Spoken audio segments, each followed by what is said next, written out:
Bonsoir à vous, ça fait un bon moment que vous avez pas eu l'occasion de m'entendre parce qu'en fait j'étais devenu un putain de flemmard. Ah ouais, hein, faire des montages images c'est vachement moins compliqué et long à faire que de faire des montages vidéo. Mais bon, on n'est pas là pour parler de moi. On va parler cette fois-ci de la mort d'Hashirama Senju qui est au cœur encore aujourd'hui de nombreux débats au sein de la fanbase Naruto.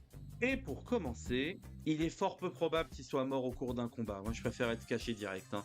Alors vous allez sûrement me dire, mais pourquoi tu dis ça? Bah c'est simple, dans le manga, quand un Kage est tué ou assassiné, c'est précisé. Les deuxièmes, Tsuchikage et Mizukage qui se sont entretués, Tobirama et le Raikage qui ont été assassinés par les frères d'or et d'argent, le troisième Kazekage est tué par Sasori, le quatrième Kazekage est tué par Orochimaru. Bref, quand les Kage sont tués, c'est précisé. Et quand un Kage est victime d'une technique, c'est aussi précisé dans le manga. Donc, qu'il ait été tué par une personne ou à cause d'une personne, c'est fortement improbable. Il y a 1% de chance pour que ça soit possible. Je sais jamais. Eh bien, avant justement d'en parler, il va falloir prendre en compte un point. Comme vous le savez, il arrive que certaines personnes voient d'autres illustres personnes à travers certaines autres personnes. Bon, dit comme ça a l'air un peu flou, donc on va expliquer ça avec des exemples. Pour vous donner un exemple, Kakashi a vu en Naruto Minato, Tsunade a vu en Naruto Jiraiya. Jiraiya a été le maître de Minato, et Minato est le père de Naruto.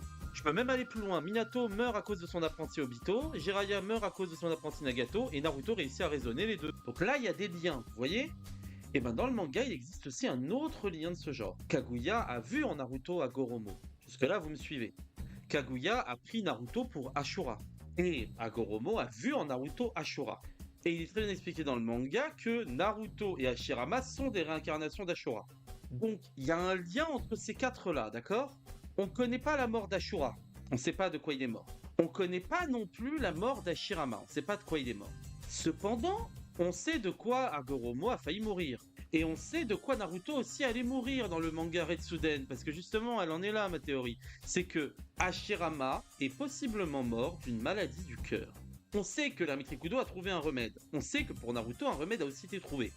Mais on n'en sait rien pour Hashirama, et on n'en sait rien non plus pour Ashura. Si Ashura avait été tué par Indra, par exemple, ça aurait été spécifié dans le manga. Pour vous donner un exemple, Hashirama, il précise très bien qu'il a tué Madara. Bon, après Madara, il a changé la réalité grâce à Izanagi, mais bon, dans les faits, il le dit. Quand une incarnation en tue une autre, c'est dit dans le manga. Et ne me dites pas qu'on voit Ashura un peu âgé dans l'animé, parce que l'animé est pas canon. Voilà, c'est la théorie que je vous propose. Alors je sais, ouais, c'est pas très glorieux, mais des fois, on meurt juste d'une maladie, ça arrive, hein. Kimimaro, la maladie a pris le dessus, Itachi, la maladie a pris le dessus, c'est comme ça. Sur ce, je vous souhaite une bonne nuit.